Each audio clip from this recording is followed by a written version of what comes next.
Good morning and God bless you. Okay, we're on day 9 of Journey Through the Bible, and today's reading is Genesis 20, 21, 22, Matthew 7, 15 to 29, Psalms 9, 1 through 12, and Proverbs 2, 16 to 22. Okay, and Genesis 22. This is what stood out to me in today's reading, as I said I would try to do, is to provide the summary as opposed to the reading. This way you have an opportunity to read yourself and to go and connect with God as you ought. All right, so that is why we have changed to this format. And so Genesis 22, we have the birth of Isaac, and it demonstrates Abraham's faithfulness. All right, so Abraham, he had a son. He was circumcised according to the instruction that God gave him previously about circumcising every male 8 days after the birth, as the covenant between God and Abraham. And so he faithfully fulfilled it. And then one day God said, hey, go to the mountain and sacrifice Isaac. And he did. He didn't hesitate. There wasn't any questioning. He didn't say anything. But this stands out to me because it's the foreshadowing of the sacrifice of Jesus Christ. He called Isaac to sacrifice his only begotten son, and Isaac didn't hesitate, didn't anything. And because that Abraham didn't hesitate,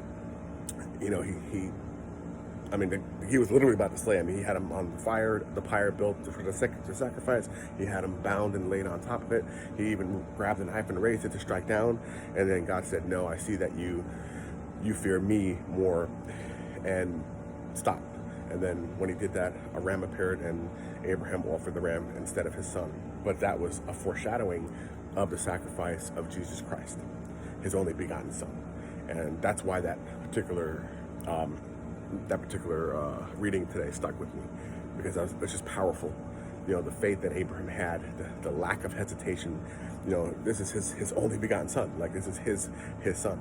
Now, yes, he did have Ishmael born to his wife's servant Hagar, but both Hagar, when she was with child, she looked down on Sarah, which caused her to be cast out. And then she ran away. She fled because the treatment was really bad. And then when Sarah finally has Isaac, then you have Ishmael, who scoffed at the birth of Isaac. And that is what Sarah had. She asked Abraham to dispel them. So they did. So, we know that later on the nation of Islam was founded from them. All right, from Ishmael.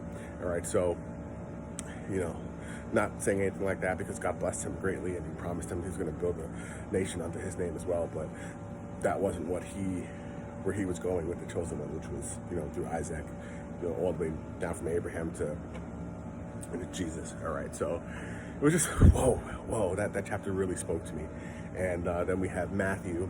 All right, and in this reading of Matthew, it's where God, Jesus Christ is preaching, and he's telling you to beware of the false prophet. They come to you innocent in, sheep's clothing, but inside are ravenous wolves. And he also talks about being known by your fruit. A bad tree can't bear good fruit, and a good tree can't bear bad fruit, and you will know them by their fruit.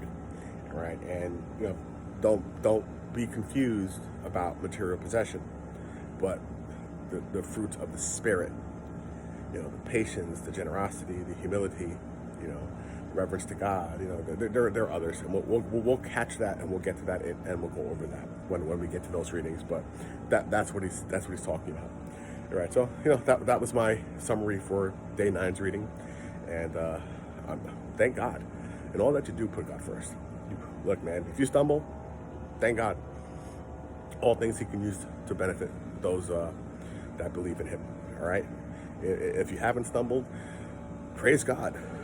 Correct. Praise God for keeping you and holding you up. Don't do anything with a haughty heart or an envious eye. Just give thanks to God for all that he has given you, and I thank him for all that he's given me.